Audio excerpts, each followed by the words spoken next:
Nari tayo duha ka tangke diri guys. Magaling rutang guys, mo rin na siya ipunduhanan sa katong nawasa nga tubig. Nawasa nga tubig di mong gamit diri ah. Ang kaning product guys, mo rin na siya ipunduhanan natong na-process na nga tubig. So magpa-process ta diri ang tubig guys. Yan na dahil mong baton guys. I-open na mo ng feed.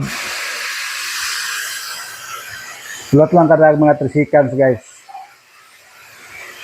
Mapalong naman ang ganda sa machine. So mapalong na siya guys, i-open na po na mo ng RO para na siya i-pressure. So dira guys, process na taanaong tubig. So kanina dira guys, kaning gagas, mo na po din siyang waste na guys, no, ginalabay na sa machine. Ana na dira ang katong mga chlorine nga gikan sa nawasa nga tubig guys. Ang gamit na niya panghugas na sa galon guys.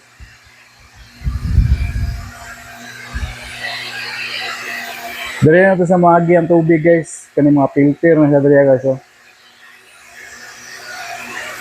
So mao po niya atong gid sa tubig guys.